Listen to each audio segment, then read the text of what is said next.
started getting these nasty grams from all the major PBMs. We got termination notices from 2 out of the 3 big PBMs. And then beginning of 2016, we got the same type of notice, but from Express Scripts, which was the largest PBM at the time. We could not even get them to return a call or respond to anything. They just went totally dark. No engagement at all. We were about 2 weeks away from losing. Time was about 40% of our revenue. It was definitely a very aggressive decision, but in hindsight, it was sort of the penultimate moment for the business of going to war with them very publicly. Welcome to the Logan Bartlett Show. I am your host, Logan Bartlett, and what you're going to hear on this episode is a conversation I had with TJ Parker. TJ is the co-founder and CEO of Pillpack, the world's first direct-to-consumer pharmacy that sold to Amazon for $1 billion in 2018. In this episode, TJ talks about what it's like to get acquisition offers from 2 of the world's largest retailers. TJ tells his side of the story of the battle between Pillpack and Express Scripts, one of the world's largest pharmacy benefit managers that threatened to put Pillpack out of business and left the company days away from failing. TJ shares battle stories, advice for founders, and for the first time ever talking about his decision to go over to the dark side and become a venture capitalist. Every week we're dropping episodes with behind the scenes conversations with legendary founders like TJ. So please hit the subscribe button so you don't miss a future episode. Now here's TJ.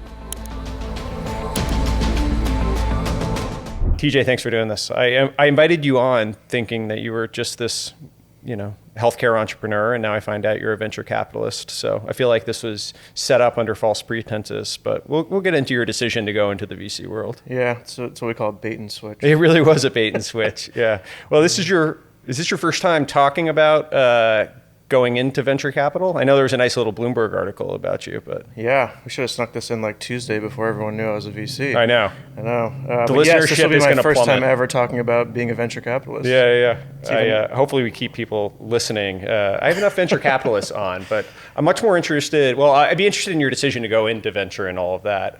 But I think the Pillpack journey is an interesting one. So for people that don't know, Pillpack was acquired for $1 billion.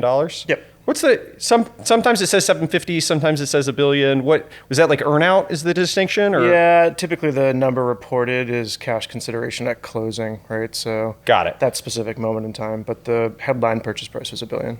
Billion sounds better. Yeah, both of them definitely were pretty sounds good. Better. Yeah. So that was in 2018, bought by Amazon. That was in 2018. Yep. And you did well in that. It seems like there were reports that you weren't a solo founder. You had another founder. I had a co-founder. Yeah.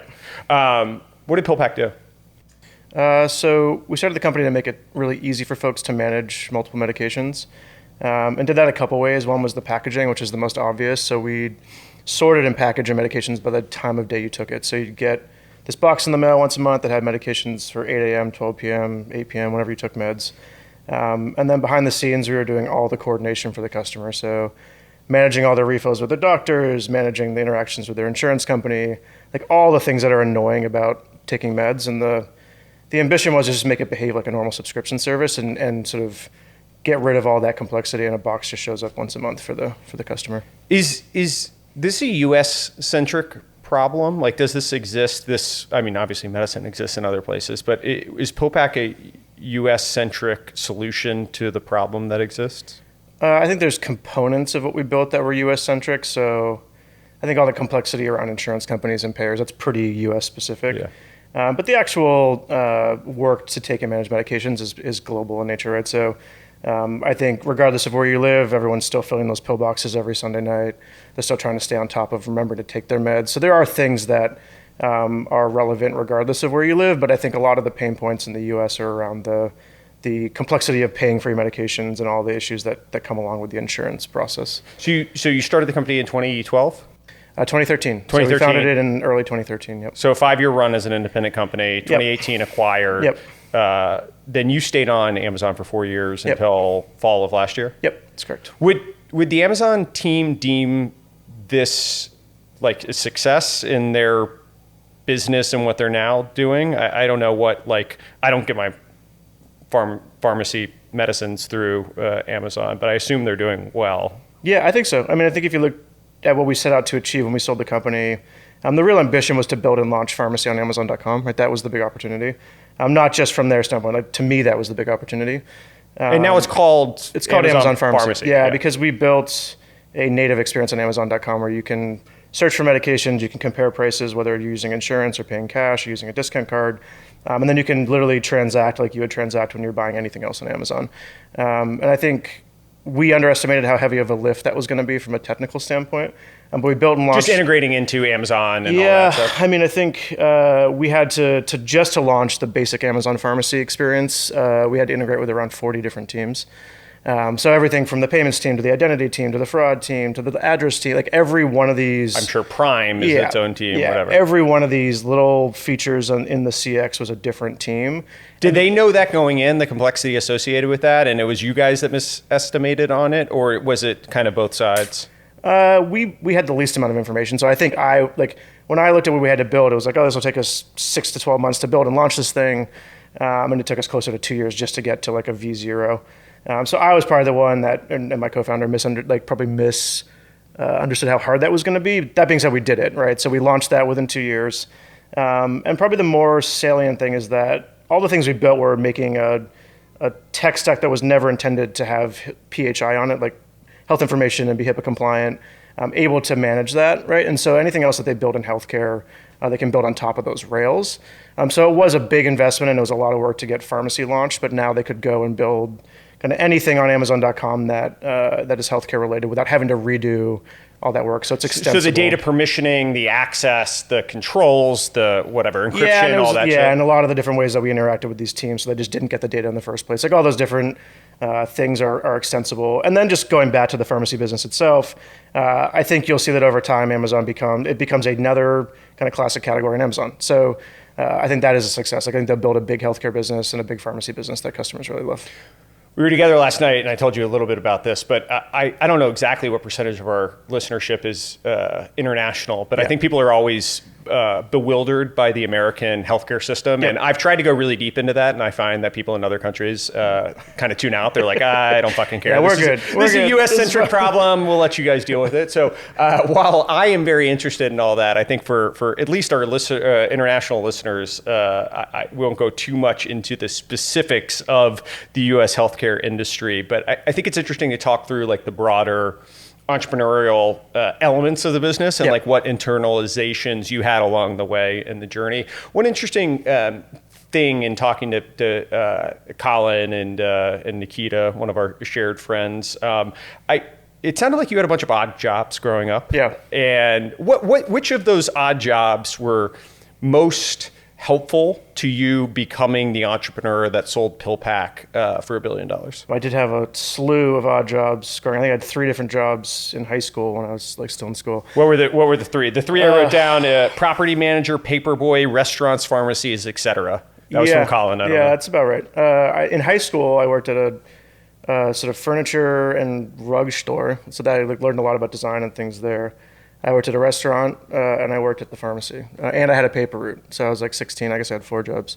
And then I worked at Starbucks. I worked at Target. I worked in real estate. Like I did a slew of random menial jobs. Let's put the pharmacy thing to a side. Yeah, that one was obviously relevant. Yeah, obviously relevant. Yeah. But I do want to ask about that because it sounds like you had, even though you went to school for pharmaceutical as well, and your father was a pharmacist, and you grew up around the business. It sounds like there were elements of naivety as well in like all the implications of building Pillpack, which I think benefited you ultimately, but was a little surprising to hear you talk about. So I do want to talk about that separately. But which of those jobs was most helpful to you building Pillpack? I think tangibly, probably real estate. I just learned a lot about sales and got very comfortable self-managing myself, right? No one's going to look over your shoulder. You live or die on how successful you are at the job. I think the odd job of working in like a rug and furniture company was strangely helpful. The job for most of the summers was I would stage these houses and they'd come in and do photo shoots, and I would sort of build them up and then take them down throughout the course of the summer. And I had started getting really interested in how you laid things out, how do you actually think about the shot, and I started pulling on that thread and got more interested in design, which obviously became relevant in Pillpack. We just cared about design a lot and about the CX a lot, and then obviously the pharmacy, which I'm sure we'll get into later. But that was probably the most like obviously useful. Well, I want to ask about that because it sounded like while you grew up around the business, you studied it, it sounded like you resisted it for a little while and maybe wandered a little bit out of school, being more interested in art and design and a bunch of different things. So maybe take me through that journey of like being the prodigal son that doesn't want to go into the family business and then ultimately capitulating and saying, hey, there's actually a better way of doing this. I mean, I remember, so I went to school at Mass College of Pharmacy, which is in Boston. And we actually shared a bunch of facilities in the cafeteria with Mass Art, which is right across the street. I remember I showed up to pharmacy school the first day and I'm like, I should probably be over there. Like, those are my people. Not these people. Did you have the beard and the hair? You know, I was not able to grow quite the same beard at that point in my life, but yes, same vibes. Yeah. And so I was just like, oh man, I'm supposed to be, I actually took like we could cross register. So I took like a pattern drafting class and kind of weird art and design stuff. And then, you know, I think during school for me, I obviously went to pharmacy school. I graduated. I'm a pharmacist. But most of my time was spent just exploring very unrelated stuff, seeing if there was other things I wanted to do. And so I'd snuck into MIT and helped run the 100K there, which is like their business plan competition. We started this thing called Hacking Medicine, which are these hackathons for healthcare stuff. And I think all of that was me trying to figure out, like, is there more interesting work to be done than being a pharmacist? And I think the reality is that I was able to combine all these things that were pretty disparate into one opportunity, which became Pillpack. But it was sort of a way to combine my interest in design, my way to combine my interest in startups, and then the sort of expertise that I at least thought I had in pharmacy going into it.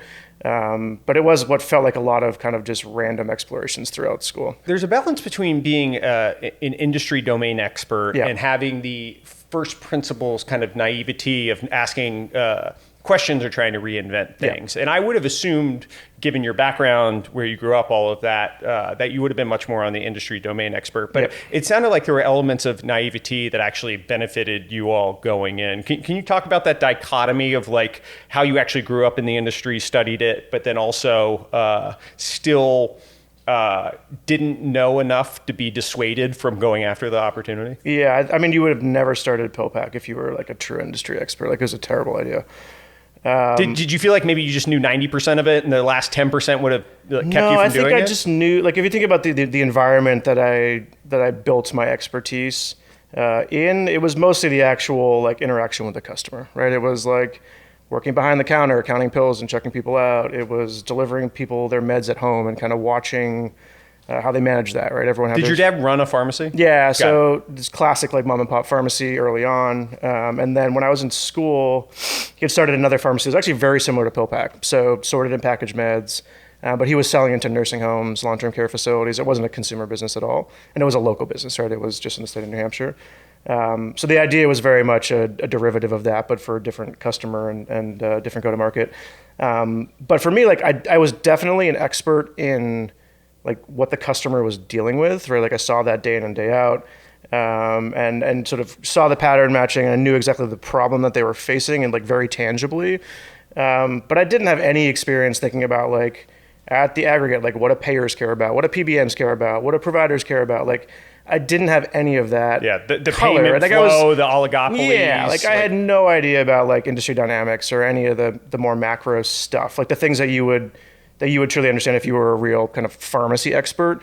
I was like an expert in the customer experience and like the sort of status quo on the ground, but was like woefully naive about the industry dynamics. So Pillpack was kind of the OG direct-to-consumer healthcare company, right? And so you're helping people fulfill their medicines, but you were very design centric from the start. And Colin, who we referenced earlier, ultimately became your CMO, right? But he was at IDEO at the time, and sort of maybe take me through why design was such a first principles element of the way you built the company and how you thought about it. Yeah, it sounds very basic, but for me, I just really cared a lot about it, right? Like the things that I was interested in at the time were all very design centric. Like you were trying to impress the art school kids. I was trying to like relive when I was supposed to be in art school.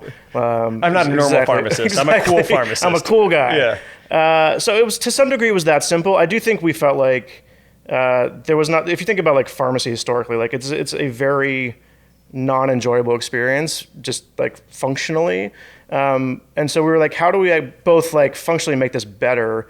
But is there any way to make this go from a thing that you sort of embarrassed about, at the sort of at baseline, you just don't enjoy, to maybe it can just be slightly better, right? It could be a little bit more magical, a little bit more pleasant. And we spent a ton of energy just cycling through the physical product, the CX, the brand. We actually camped out our offices. We did Techstars right away, started the company in January, and Techstars for like 3 months. And then we moved into IDEO, where Colin was running that office.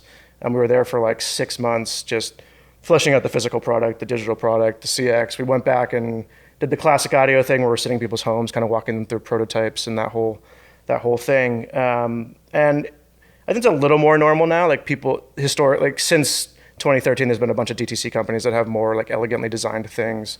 But at the time, that was both weird for a startup, and it was certainly weird for like a healthcare business. What companies were around then in the D2C broader space? Warby Parker, I guess. Warby was around. I think Harry's was probably right around the same time. Yeah, great design sort of became a fundamental element. It was very early on that curve. Pre-Casper, pre-Dollar Shave Club. I mean, Casper's probably right around roughly the same time. That's sort of our era of startups. But there were no like pharmacy startups, right? Yeah. Like it was very weird to start like a pharmacy. Now it's like it's still maybe not normal, but there's a lot of them and there's a lot of activity in the space. Sure. At the time, it was sort of odd. There was GoodRx. That was like the one pharmacy related tech thing that was in the world. Otherwise, it was us. You had a few like near death experiences. That really pushed you to the brink of like, hey, is this actually going to work? Can you talk through the worst of those? Yeah, I probably look back on those moments like the most fondly, which is really odd. Why is that? Just because you got out of it? I don't know. It was just like the rush of trying to figure it out, and figuring it out. Obviously, if I didn't figure it out, maybe I wouldn't look back on them quite as fondly. It's interesting, by the way, like those really catastrophic situations. Like if you talk to people, I've never gone to war, but if you talk to people like in battle, in war, the closeness of the team and like the enjoyment that they actually have from that experience, they look back with like weird elements of nostalgia, even though like ostensibly it's just terrible. Yeah. Right. Well, I think you're just so focused. You can't think about anything else, right? It's hard to find those states where for some amount of time you have nothing else that you're thinking about other than trying to fix the problem. It builds like commonality and depth of relationships and all that. So where were you? What was the situation? Yeah. So if you zoom back to we launched the product in early 2014, starting in like the middle of 2015, we started getting these termination notices from PBMs. So for folks, especially international folks who don't have to worry about any of this, that aren't familiar, there's things called PBMs, which are pharmacy benefit managers. Think about them as the insurance company for your prescriptions, right? So it's basically, we were talking last night about the Amazon analogy, right? Yeah. So they are Amazon.com, and so they're the facilitator of the payment flow, the distribution, the logistics, all of that stuff traditionally. Yeah, traditionally they're kind of like an old school demand aggregator, right? So they determine which pharmacies you can fill at, how much your copays are, which medications are even covered.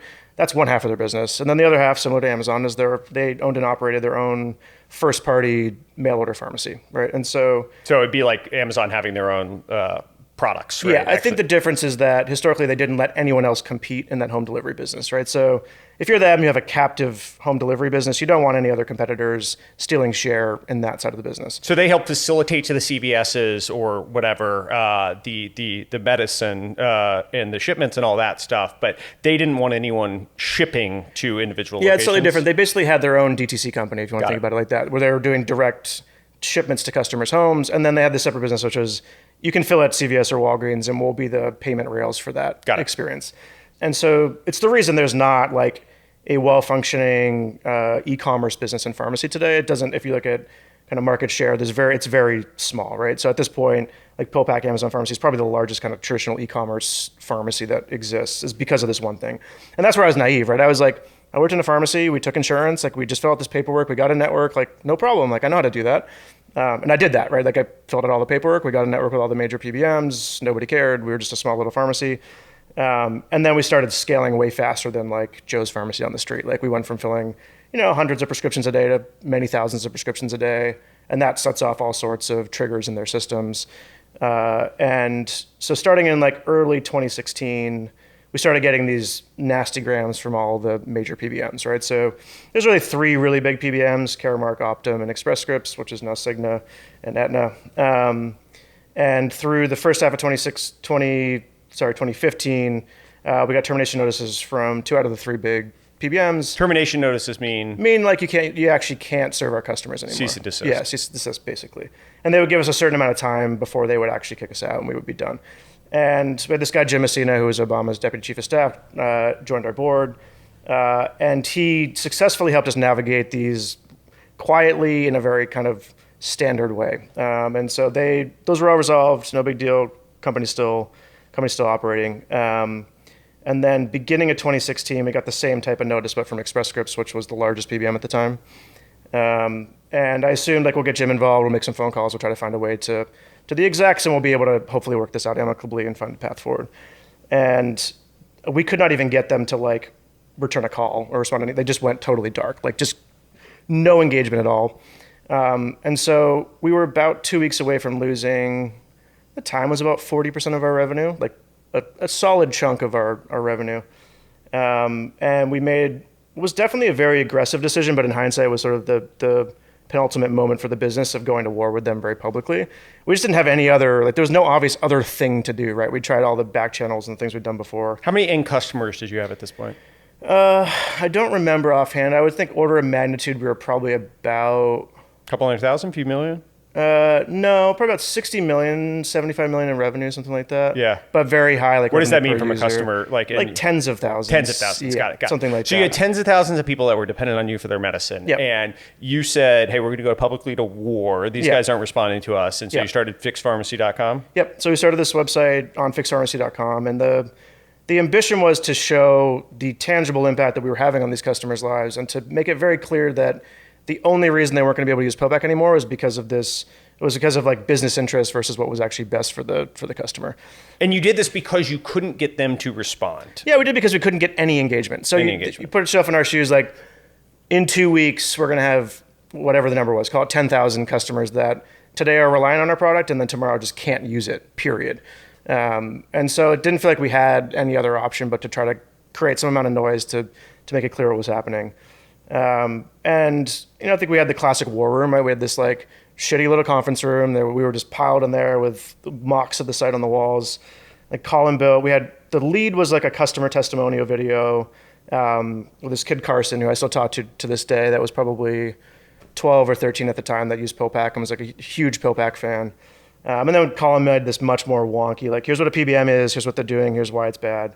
So there was the top of funnel, hey, let's appeal to the heartstrings of the people. And then there's hey, specifically, here's what's going on. Yeah, and you think you have two different audiences, right? You have the general public, which mostly cared about what actually was happening to these customers. So you had a video for that, and then we probably had 1,500 customer testimonials of 10,000 people. So a large subset of people that within 2 days have provided us real testimonials about the impact of the customer. Which is pretty impressive. I mean, honestly, that. We had raving fans, actually. Yeah, getting that number of people to give a shit enough to give you a testimonial in a short turnaround time, right? I mean, it sounds 15% or 8% or 5% of your user base in a couple days were able to give you testimonials. Yeah, and it wasn't, I think for me, it was sort of the moment that emotionally we all felt like we were doing something incredibly important, but because it wasn't testimonials that were I really love this packaging. It's so great. Look how cool it is. Yeah. It was people, my razor has extra blades. Yeah, no, it was people we've been using Pillpack to manage my mom's meds across the country, and without this service, we're probably gonna have to put her in a nursing home. We can't financially afford to do that. And it was mostly that. It was I need this service for my mom. I need this service for myself. I don't have another solution. So if you went on that site, it was the video and then 1,500 of these testimonials, and that was really appealing to the general public. And then we separately had this more explainer video that was talking about what PBMs are and how they work. And then all sorts of these kind of research articles about what happens when you limit networks and all this stuff. And that was more for wonks, right? It was for congressmen or senators or policymakers that were going to end up on the site that would care a lot more about those impacts. And we appealed to both audiences. This was really Jim Messina, who was here's exactly how you should architect the campaign.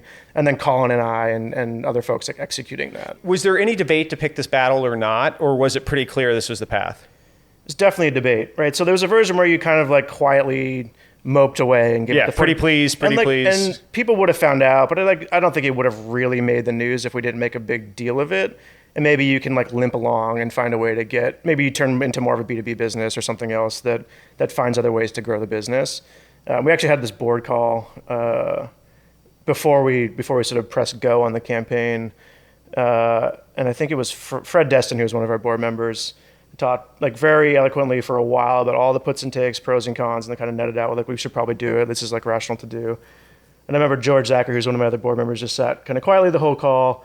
And at the end, he was like, I think we attacked the Death Star. I don't know what else we're going to do. And that was like his one piece of input for the board call. George from CRV. Yeah, George from CRV. But yeah, it was a big debate, and I think if you look back, it was the moment that it was clear we were staying, but it was also could have been the moment that killed the company. Did you reach out to journalists before you were going to do this, and like you were going to shout this from the rooftop as loud as you can? Yeah, it was like manic, right? So like we launched the site, and then I was just pounding the phones with journalists, both the day before, like embargoed, and the day of. And I think within the first day, we had something like 40 articles that were written about it. We had a bunch of regulators that made phone calls trying to poke at what was really going on. And I think it was probably within 24 hours that Express Scripts was back at the table, at least like communicating with us, which was the initial goal, was like, let's get them to actually engage and have a dialogue here. And so that played out, and it seemed like you guys reached some shared understanding of the way it was going to work. But you had an ad campaign that was in the pipeline, and you maybe accidentally let fly. Can you talk through the Facebook ad campaign? Yeah, so we'd probably been negotiating. We had turned off the broader campaigns, just kind of paused everything because they were engaging, right? So the goal was like, let's get an engagement. Let's try to get to like a new understanding. Within 24 hours, they're at the table. Within a couple days, you're making some progress. So now it's like maybe 5 or 6 days later, and it's just become a negotiation. Like it probably should have been all along. And we were sort of lobbing paper back and forth, trying to get to a contract that made sense for both parties. And we felt like we were close. Like we're just down to like some more minutia details in that contract.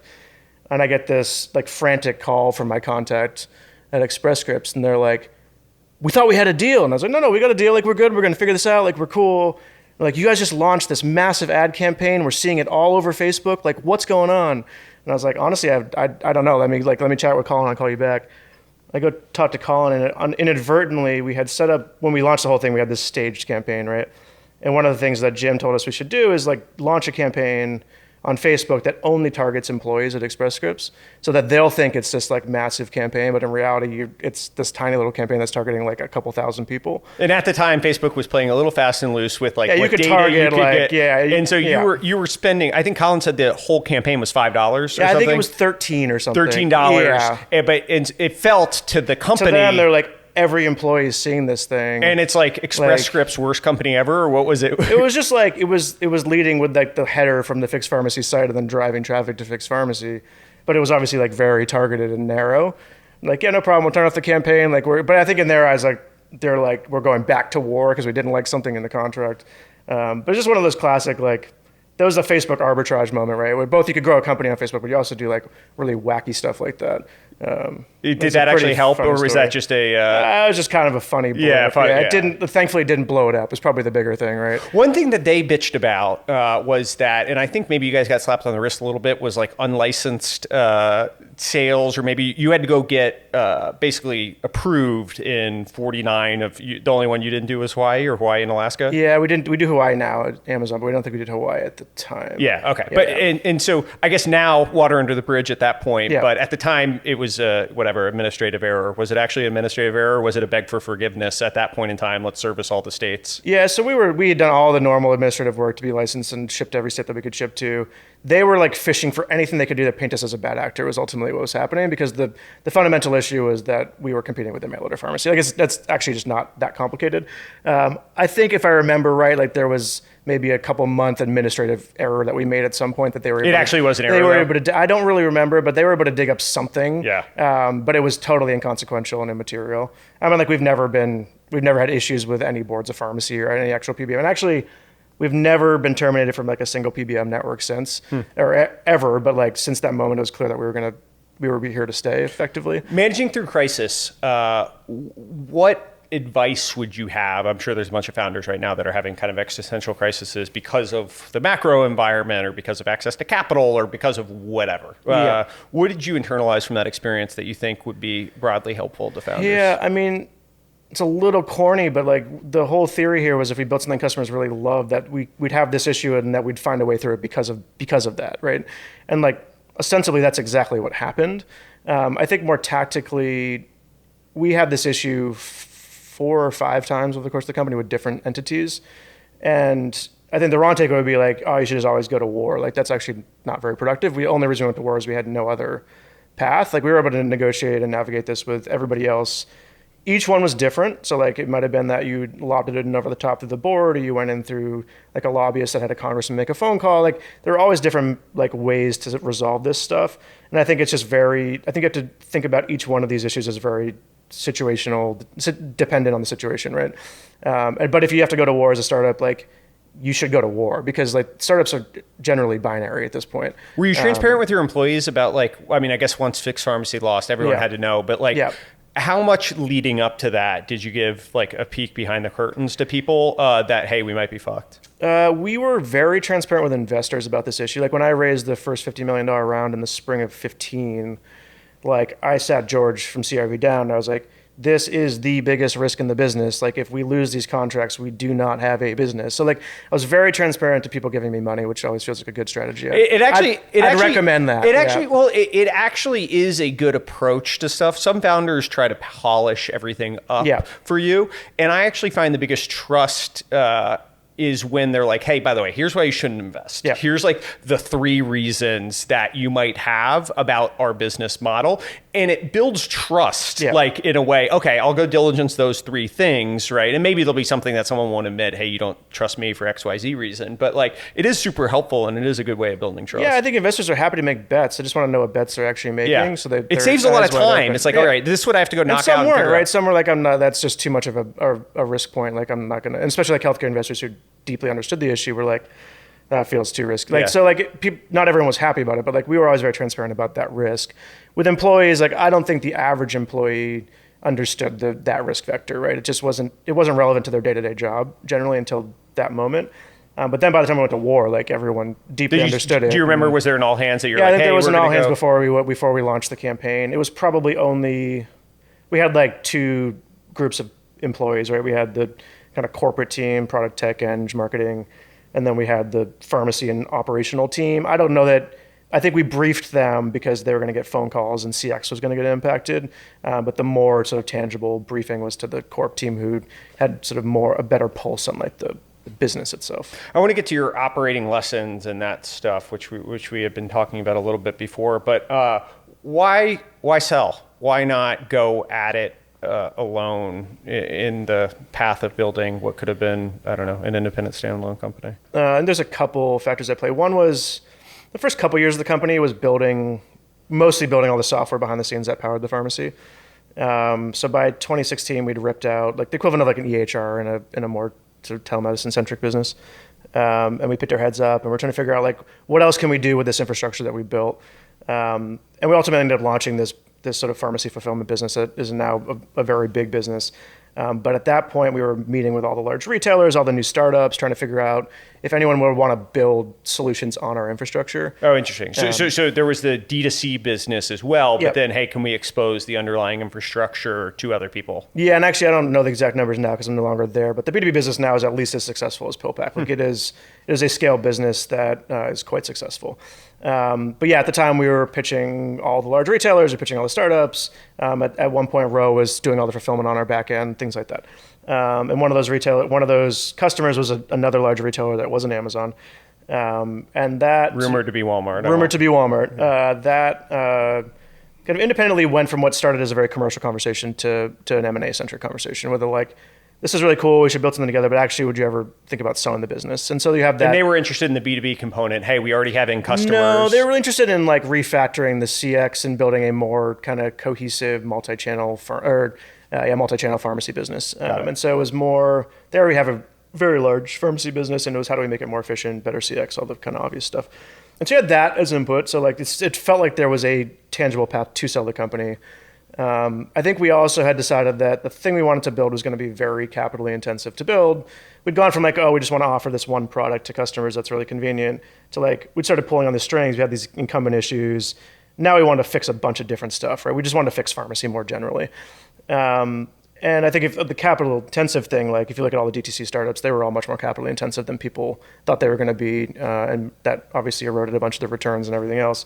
And then kind of discreetly, Elliot and I had gotten to the conclusion, like we fundamentally believed that to fix pharmacy, to fix the supply chain, to fix pricing, you had to make pharmacy shoppable like any other retail category, which means you got to bring price forward. You got to make it easy for customers to understand alternatives, and then literally as easy to check out as buying soap or anything else.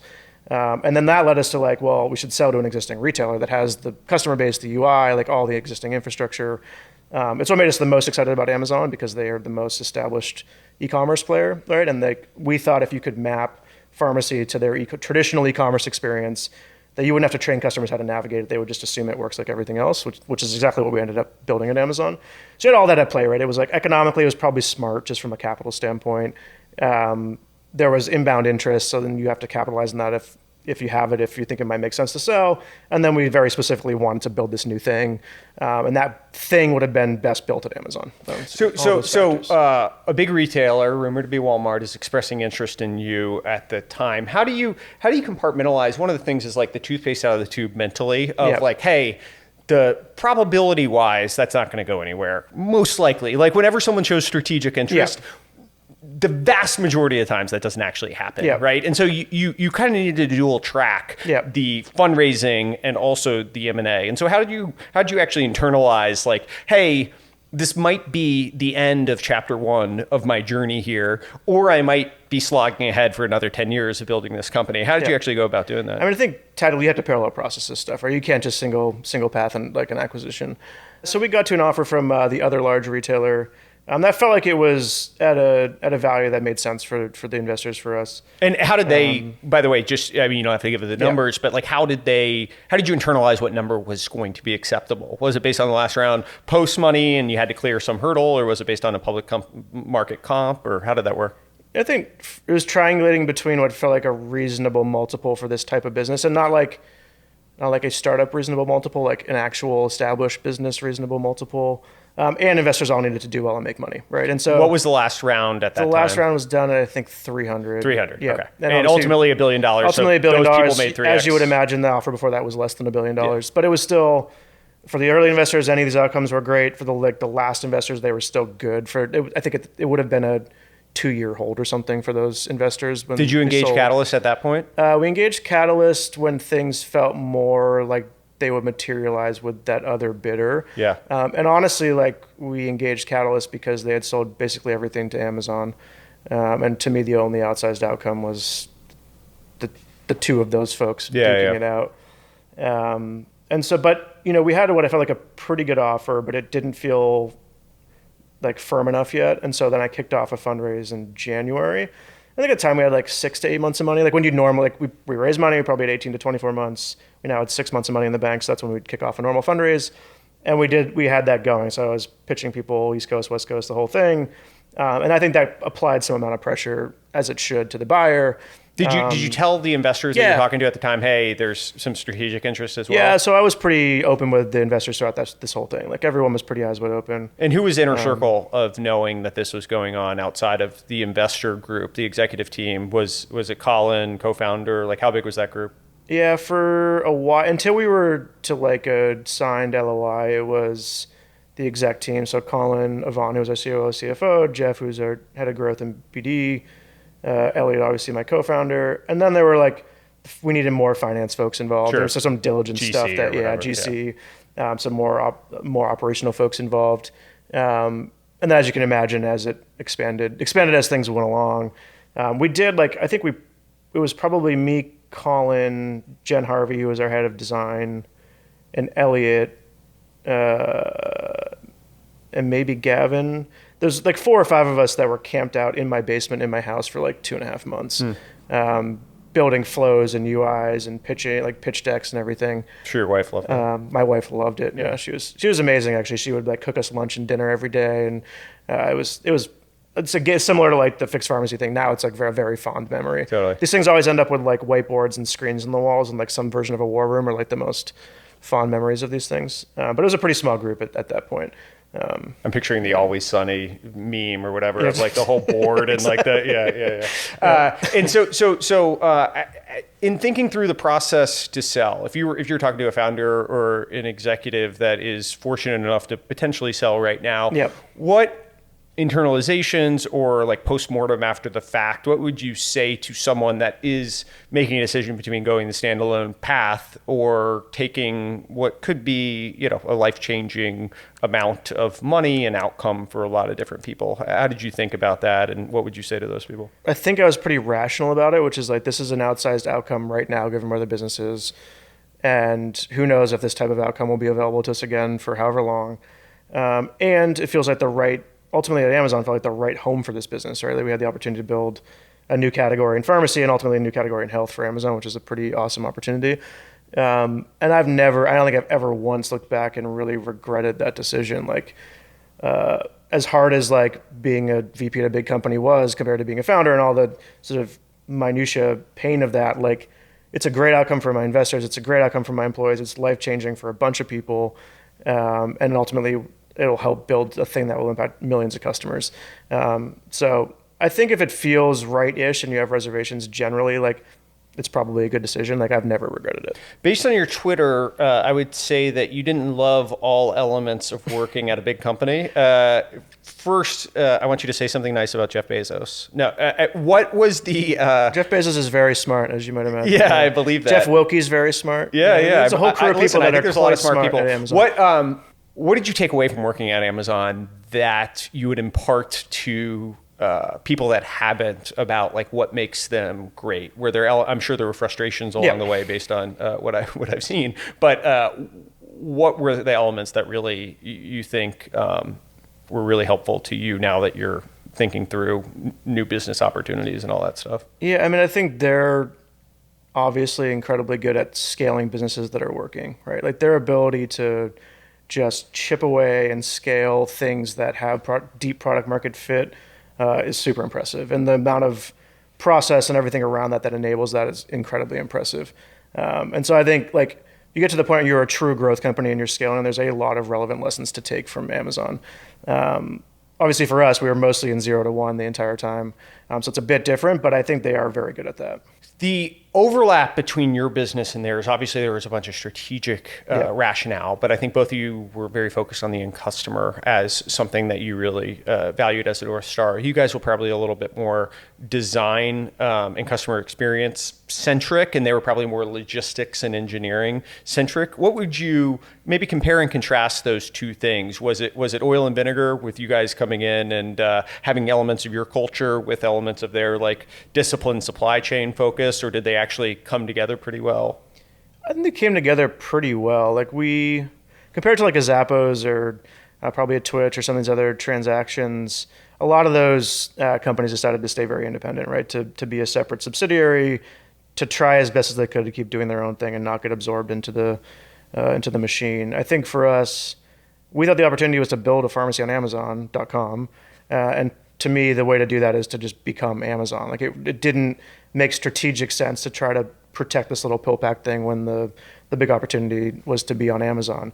And so those two things actually fit in like pretty well. Like Tetris blocks fell in together. Yeah, nicely. I mean, I think within a year and a half, like if you spend time with like our team versus the consumables team or the softlines team, like there was very little tangible differences between them. Like we had just co-opted being part of Amazon.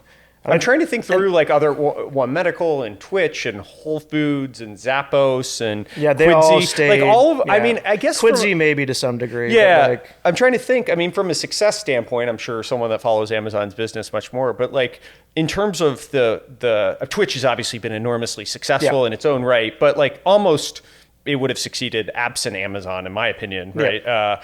It feels like in terms of like strategic nature of 1 + 1 equaling something more than one, you guys would be on a short list of their acquisitions. Yeah, I mean, I think that was probably the most appealing to me because there was not some existing team that we were competing with. There was not some existing business that we had to fight for resources with. Like we were able to show up and help them build a net new category on .com that has the potential to be a massive category. And the things that we had built were highly complementary, right? It was all the infrastructure, the payer contracts, the licensing, all the software that powered the fulfillment centers. Like you can think about that as like the back end of what became Amazon Pharmacy. The opportunity was to build a net new UI, but even that UI was supposed to be just Amazon. Like we weren't fighting the things that they would naturally want to do. Actually, that was that came from us. Like we were like, the opportunity here is to build Amazon and pharmacy. And so it was very symbiotic from a tactical standpoint. I think culturally we were very different. We were a startup. We were going as fast as possible. Like we were making a lot of intuitive decisions. We didn't overprocess stuff that didn't need to be overprocessed. And so the ways of working were very painful to adjust to. And maybe there was a way to balance that from an integration standpoint in a way that would have been more pleasant and productive. But we didn't. Like we made the decision to like, we're just co-opting Amazon. And I think it will be the right strategic decision. I think it will make the business very successful.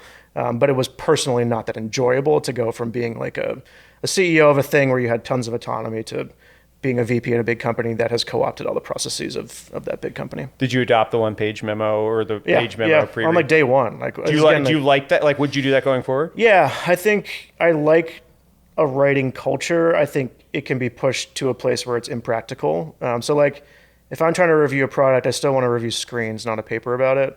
And if I want to review like a financial model, I'd rather review like a financial model, not a document about the financial model. And there's many examples of this beyond those couple. But I do think there is a time and place for papers and for writing. And I think if I were to ever start another company, I would co-opt some of that, but in a much more balanced way versus a sort of binary way. You went through Techstars in 2012 with Nikita Beer, one of my friends of TBH and Gas as well. And both of you, was there something that you guys learned in 2012 Techstars that said, hey, once you sell your company and you leave to take to Twitter and kind of bitch about the elements of that company? I learned everything I know from Nikita. Yeah, right? I mean, he did for Facebook. Must have been in the water at the Techstars office or something. Yeah, well, it's impressive. Now, operating lessons. One of the things you said when we were talking before, keeping executive teams small was something that you really thought was beneficial to your company. Can you talk through that? Yeah, and this is, I think, generally, a lot of the lessons I learned about what went right at Pillpack were experiencing the inverse at a big company, right? So like a lot of stuff I didn't even do on purpose or even realize at the time. I was just kind of doing whatever made sense, like logically. But if our exec team, by the time we sold, we were like 1,000 people doing a few $100 million in revenue, so like scale-wise somewhere around there. And the entirety of my exec team was me, Elliot, my co-founder, so head of product and tech, Auron, who's COO, CFO, plus legal HR, like all the support functions, Jeff, who was head of growth, and Colin, who was CMO. So there's only 5 of us, right? So if you had a 2-hour weekly meeting where we were debating like the most important decisions in the business, it was literally just the 5 of us in a room. And there were a bunch of VPs or other people? Yeah, we had lots of VPs. We had all the support functions in place. We had lots of operational teams, very operational business. But the inner circle the inner circle was very product tech centric. And then Auron, who could speak to operations, which obviously was super important. We talked about a lot, but then speak to anything else that was more tertiary. And I think the net result of that is like you're spending almost all those meetings talking about either product, growth, or to some degree operations, right? And that's it. Like you're not. I think a good rule of thumb that I have is that if you take the number of people in that meeting every week, in the CEO group, the exec team, you cut it by that number of people. That's how much time you're going to spend focused on each of those topics, right? And so like if you have your head of HR there, your head of legal, your head of finance, like all these other kind of VP level folks, you're going to spend a bunch of time talking about that stuff, which maybe like is important, but probably actually for a startup is not the thing you want to spend like your most precious 2 hours a week spending time on.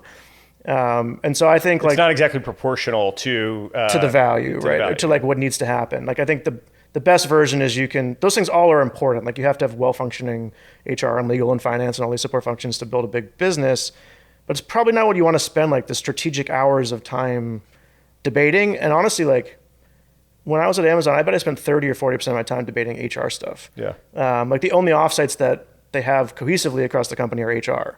Like you spend all this time on people stuff, and it's very easy for that to just absorb all of your energy. And obviously, like Amazon's on one extreme and Pillpack was on the other extreme, and so it's very dependent on where you are at scale. But like, I personally think keeping that team super small and focused on product and the customer and tech and growth is really productive. Did that inform how you hired people? Yeah, I think in hindsight that would have been the smart thing to do. I think I was just meandering my way through it, trying to figure it out, and made kind of all the mistakes in the book. I think the thing that we ended up doing that was very productive and I would typically recommend is we hired Auron, who was like a very competent COO and CFO, and she managed all of it, right? So like it was more that I personally, for the most part, did not need to deal with any of that stuff. She was was better at it than me. She was very competent. And once in a while, something that really needed my attention came up. But mostly I just didn't have to think about HR. Like, it just wasn't relevant to my job, right? I didn't have to think about promotions and leveling and all this stuff. Like, Yvonne just handled it. I think the other thing, and this is more insidious, that at a startup, like, all of your important folks are mostly compensated on equity. And so you just don't have a lot of the things that create like HR work at a big company, right? Like, your employees don't really care about their next promotion the way that you do at a big company. They don't care about their level. Like, they got a big grant up front and they're just trying to execute, and you're going to win or die as a team. But at a big company, it's pretty rational as an individual actor to care about like career pathing your way through the big company, which creates all sorts of HR work that you just can't avoid. In talking to people that you worked with, it seemed like you weren't particularly in the weeds on a lot of their day-to-day. Yep. And it sounds like that was purposeful. How did you think about what your role was as CEO and the balance between delegation and also control of decisions? Think about what the job of a CEO is. It's to set the vision and have a really clear perspective on what you're doing. It's to capitalize the business, which is incredibly important. And it's to be the external voice of the business. Those things are obvious. I think you have to be world-class at those. No one else in the company can do those things. And then internally, like, for me, it was finding the right exec team, putting them in place and making sure they got along. Like, that was what I viewed my internal job as. And rather than trying to make day-to-day decisions at a granular level, even at like a relatively strategic level, it was way more productive to find great people that could do that themselves with a lot of autonomy than it was for me to try to dive in and make those decisions. And part of it was like, when I started the company, I was 26. Like, I was a pharmacist. Like, I had no super relevant experience and training on how to run a company. So I didn't have any sort of preconceived notion that I was better at marketing or product or engineering or operations. Like, I was just trying to find people that were really smart, that knew how to do those jobs, and then like help them when they wanted help, but then mostly stay out of the way when they knew what they were doing. I think similarly, like, if I found myself diving into a specific function and like making tactical decisions all the time or changing decisions that got made, the solve wasn't to do more of that. It was to realize that the person in that role probably wasn't the right person in the role, and replace them with someone that could make those decisions, and I didn't need to sort of override or dive in. How did you make decisions, or how did you get the appropriate escalations around the things that maybe were slightly irreversible versus the things that you could go back on? It was clear to the folks that I worked with directly day to day, that kind of 5-person group, that they had loads of autonomy to make most every decision. And we tried to make those decisions as fast as possible, mostly because they just could go make them. There was not a lot of process around that. But I think there was a handful of decisions where they were incredibly strategic, and if you made the decision wrong, you're jammed. There's no way to go back on it, right? And I think those decisions, I tried to delay them to the last possible minute. Like, I dried those decisions out as long as possible, because... What were some examples of those? I mean, the PBM one is like the most marquee example, right? Like, we knew that was going to be like a huge issue in early 2015 when we started getting the first kind of signal that was going to be a major issue. And it's like a company killing issue. It's not like a huge issue that you can still navigate. And I think if kind of the anxiety of needing to do something about it got to me, like, we would have blundered that thing, right? Like, I think you would have resulted in me trying to get in the room with some exec, trying to convince them that we're doing something really cool and you should really want to partner with us, and then get caught blindsided and we would have lost access. Instead, I just let it roll. And like, we always were debating, like, Elliot and I probably debated that thing certainly hundreds of times of what we should do about it. And we just were never satisfied with an action that made sense until we ultimately went to war, right? And so I think that's one where it maybe felt irresponsible because we didn't have like a solidified answer of how we were going to navigate it. It was more reactive, but it ended up probably being the only way to navigate that problem. And was that because just you kept building scale of customers, and so at the point in time that it ultimately came to a head, you had the most leverage? Yeah, and I think actually there's a Sloan case study on it that was written like before it all happened, and that was like one of the net outcomes is like just build a customer base and they'll ultimately go to bat for you. So I think that was the sort of always the default answer until we came up with something better. And we just never came up with something better, and then it ultimately worked out. Recently, I heard you say that you underinvested in a handful of operating executives along the way. What point in time would you, besides earlier and whatever, like what point in earlier, time? better, the whole thing. It's pretty do straightforward. More, try too hard, care too much. What would you have done differently in that path, or how would you have thought about it differently to get to a better or earlier answer? Yeah, I think this is always like a dance, right? Because I have this very negative aversion to bringing in like seasoned execs early in a startup's history. Like, I think process is generally counterproductive, trying to get the product market fit and get things going. But at the end of the day, like when you get to a certain level of scale, you need process and you need to put in place the things that a seasoned exec knows how to put in place. I took down, you said you'll ultimately need process, but process is counterproductive early on. Yeah. I mean, I think I like to shit on investor updates on my Twitter a bit. And that's, for me, that's less about the investor update. It's more like things that are formulaic early on seem like positive signal, but generally to me are negative signal, that you're not just like heads down trying to figure stuff out. But to jump back to your question, I think we have this amazing head of ops in New Hampshire, Chris Pickering, that could just like fix anything that went wrong in operations. This is a place where we're talking to customers all day, filling prescriptions, shipping everything, and just could like firefight his way through anything. And I think because of that, we didn't put process in place fast enough because we didn't really need it. Everything was going fine. And by the time things started blowing up and imploding, like it was too late and we needed someone in the seat and we didn't have someone in the seat. And same thing in finance. Like we had the same issue where like for a while, like we were budget and actuals were tracking, like bookings were good. At some point that just started to erode and fall apart. Thankfully we found Auron. So like net, like it worked out. But I think the hard thing there is knowing when to put those folks in place before things are blowing up, but not too preemptive, right? That's the challenge. Is that too preemptive is counterproductive. Too late, you probably wasted a bunch of cycles on things you could have preempted. And the whole challenge is like, where are you on that? Would you rather be too late or too early? I'd rather be too late. Yeah. Yeah. I mean, I think too early is damaging, but it feels like you're doing things that are productive, which is the worst of all worlds. Like by the time like Auron showed up, there was no pretenses that we didn't need Auron. Like it was very clear, like we need someone to fix this stuff that's very competent. And I think like ultimately you'd like to just nail it and like land it at exactly the right time. But if I had to pick the way to be wrong, it's to be late, not early. If you were to start another company or giving advice to founders, like were there any things along your journey that you definitely would have done differently in hindsight? Not really. Yeah.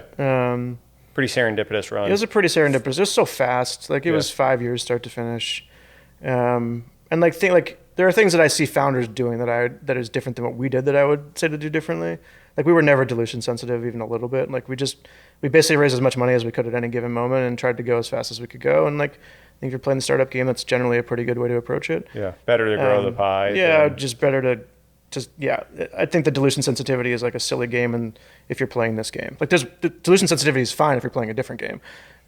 So like there's stuff like that we did that was, I think at the time was actually not that weird. Now it might be a little bit more weird, but no, I think we had a pretty serendipitous run. Like, what about picking investors to work with? I was very happy with my investor set, and mostly because I picked investors that I liked.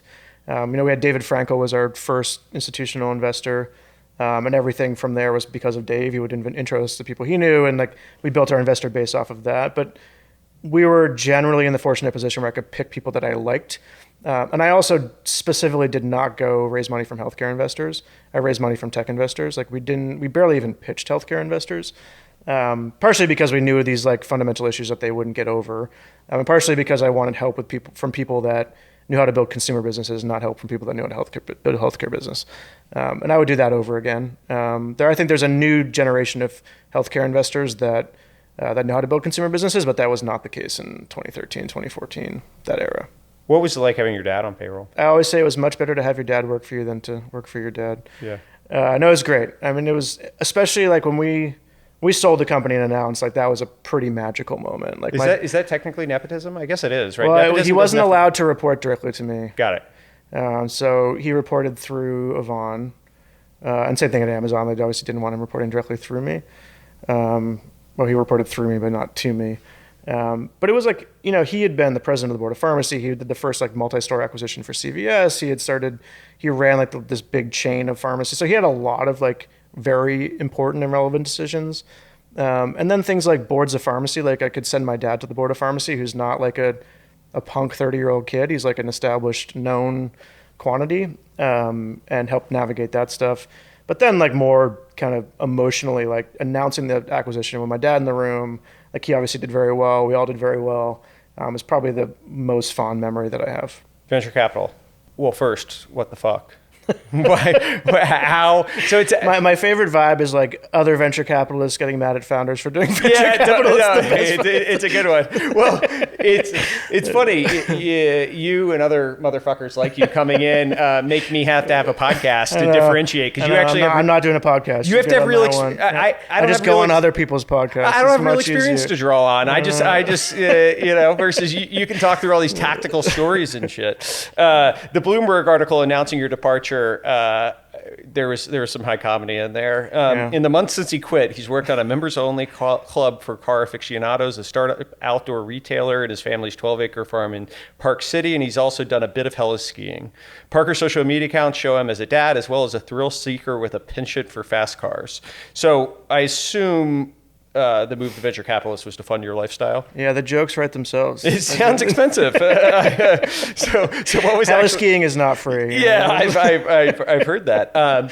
So what actually drew you into venture capital? It sounds like it was. I mean, Matrix, was not an investor, no. right? Yep. It sounds like a good fit for what you're going to do, but you did a little bit of dating to figure out what this was a purposeful thing. It wasn't like you sort of fell into it. So maybe take me through the inputs. Yeah, I mean, obviously. Leaving Amazon, the question was, go start another company, go be a VC, or do nothing. The do nothing was appealing for a minute, and then I got pretty over that pretty quick. Then you heard the heli skiing bill showed up. Just it wasn't sustainable. Yeah, I think to start a company, it has to be serendipitous. Like it has to be organic. And there's nothing that I'm feeling like very committed to starting right now. And then separately, like. I've always respected the VCs I worked with. Like we had a great relationship. They were super impactful to the business, obviously. And I think I carry a lot of relevant experience in building healthcare businesses and consumer businesses, especially people that are doing the combination of the two.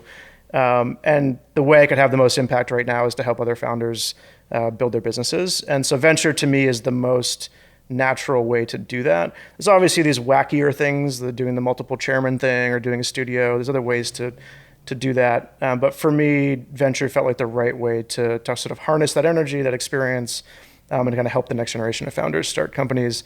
I think for Matrix specifically, like I was confident I wanted to do early stage investing, but not like super early seed. I wanted to do more concentrated, bigger bets on companies.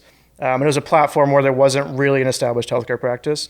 And so I could come in with a clean slate and deploy capital in a way that made sense to me from a healthcare standpoint without having to sort of navigate an existing thesis. It was sort of blank slate. We joked about venture capitalists, but interesting to hear you say there that they were super helpful in the journey. I guess just to back up, and given now you are one, you can't make fun. Well, I guess I still make fun of them. But the adding value point, I'd be interested. Where were they most helpful along the journey, and like what are you hoping to bring elements of to the startups you work with? Yeah, I mean, I think that's a free commercial right there. Yeah, it's a free commercial. Yeah. I appreciate that. Yeah. I think my investors were helpful in like very specific things. Like one of my investors got me Jim Messina, who like we wouldn't have done that Express Scripts thing without Jim. Period. One of my investors got my Facebook account turned on after that was off for a year and we couldn't acquire any customers. So we can plug that was quite helpful. Yeah, we can plug slow ventures. Friend of the pod, Sam. And then obviously, like Sam actually, Slow has had one of the better performing episodes when him and Zach Weinberg yelled at each other. Yeah, I'm much better at recording podcasts than listening to them. It's 2 hours of them yelling at each other. Tough. So now you've lived it. Maybe I'll commit it. Yeah, I'll commit myself to listening to that. I think and then they were helpful mostly on building like consumer businesses and like the tactics of how to scale the company and all that stuff. I think for me, I do have a unique set of experiences building both a healthcare business that it's one of the few that got into the guts of healthcare. Like we weren't just a cash pay like DTC startup. Like we took insurance, we fought with insurance companies and the incumbents. Like we navigated all of the more kind of difficult components of healthcare. But then at the same time, we built like a real consumer business that has a well-known brand and great design. I think that combination, at least right now, is quite unique from investors. Totally. A lot of people seem to want to avoid the insurance part of this. It's really hard. And it's much sexier just to do the cash pay, or much easier to just do the cash pay side of it. But is that something I mean, obviously it's a unique experience that you have. Do you think that's a real opportunity for startups to actually go into that? I'm convinced that startups won't make a serious dent until they're playing the real game and they're in the guts of healthcare. Yeah. And I have some like controversial takes on how companies should approach insurance and go to market that is really not the status quo right now. But sort of moving away from that, like I think if you don't take insurance, you're going to be more expensive than your competitive set. Anything that's more expensive than the competitor generally doesn't win. And so I think it's really critical to really get in the guts of healthcare to make an impact. What are the like requests for startup or types of founders or opportunities that you're kind of noodling on outside of, it sounds like healthcare, maybe a little bit of consumer as well, but like, and things that actually go into the guts of healthcare, but anything that you're thinking about that would be interesting opportunities you think are out there? I think it's a continuation of the things I've been thinking about for the last 5-6 years. Kind of jumping back to like making pharmacy more shoppable, making healthcare more shoppable. It's everything from how do we expose pricing way better. Like right now, like as far as I know, the only healthcare service that exposes pricing up front before you transact is Amazon Pharmacy with insurance, which is crazy. Yeah. So I think there's lots of opportunities both for companies delivering services, but also for utilities that can be cross-cutting to solve that problem. I think there's lots of other problems around navigation. So how do you make it easy to go from provider A to provider B? How do you make it easy to book an appointment? How do you provide continuity around that? But for me, it's all how do we reorient the healthcare system around the end customer instead of orienting it around the provider and the payer. I think the only way that healthcare gets more efficient and better for the customers for that to happen. Because until you build products for the customer, their products are going to continue to suck. There's not going to be competitive dynamics. Like none of the things work in healthcare because it doesn't work like other categories when it could work like other categories. And so that's the stuff I'm most interested in. I'm sure that as I spend time moving away from operating into investing full time, that I'll get interested in other pockets of opportunity, but coming in day one, that's the stuff that I think about the most. What's the interview process for a successful founder that raises their hand and say they want to go into VC? I assume you talk to the existing investors that you already knew, people that you built friendly relationships with that ultimately didn't invest as well. Word gets around that you're going into this. But I guess, how does that process actually play out? When did it happen? How did you go about doing the Goldilocks of this versus that and sort of trying on all the different suit sizes or porridge, temperatures or whatever the right phrase is? Coming out of my Amazon experience is a bit damaged on like large scale over processed stuff, which made me really attracted to a more traditional venture, like a small group of people, typically like GPs that are making specific investments, but the whole fund is not making the same type of investments. So that narrows the field pretty quickly. Yep. And then, like, I didn't want to inherit a specific way of thinking about healthcare investing. I wanted to be able to set that. And that also sort of narrows the list down even more considerably. So small, no healthcare-ish practice. Or at least Matrix has done some healthcare investments, but they don't have anyone that is focused on dedicated healthcare. Practice. And they actually don't have anyone focused on consumer right now. So I have some autonomy to do both of those things, which is super rare for a fund of that scale, right? The last fund is an $800 million fund. We're making like real Series A bets, real seed bets. And so that, like, if you just create a list of funds where those two things are both true, it's a very short list. And then most of Matrix is ex-founders. So like the culture is a very founder-centric culture. I obviously met lots of other funds. We raised money from a bunch of different funds and spent time with other people. But when I decided those were the most important qualifiers beyond the actual people I was working with day to day, it became a pretty obvious choice compared to the rest of the options. What's the actual dating process like? Did you pitch them back in the day? They were the first VC fund we ever pitched, actually. Okay, so they said no. They said no. So they knew. This time they said yes. Yeah, clearly. This is really just damage. I'm just damaged from the first time around, and so I actually got turned out for an associate job at Redpoint in 2012. So it was a much more expensive hire for me than they would have gotten back then. But so what was the actual audition and I don't know, smelling each other's butts type thing? Yeah, it was like a pretty standard interview process. I spent the most time with Antonio at first. Were they purposely hiring for this at the time? They were. Okay. So they were looking for a healthcare GP, which is also serendipitous. I didn't have to try to figure out how to pitch them on the idea of hiring someone. That was already an active search for them. And then I spent a lot of time with Antonio, and then met the whole rest of the GPs over the course of, it's like in the fall, like September, October, November, somewhere in there. And then met other folks through Christmas, through early in the year. Ultimately, I made the decision back sometime middle of the winter. But I was committed to taking off the ski season. I had to get my heli skiing in before I started a new role. So now you're full-time? I'm full-time as of yesterday. Wow. Yeah. Well, congrats. Welcome aboard. Thank you. Yeah. Any other, I guess, interesting snippets on the venture industry or anything, any other perspectives that you have? I mean, I think for me coming in, so if you think about my arc, we sold the company in 2018, and then I was basically heads down inside Amazon for 4 years. Popped my head back up 6 months ago, and I'm now obviously moving into investing.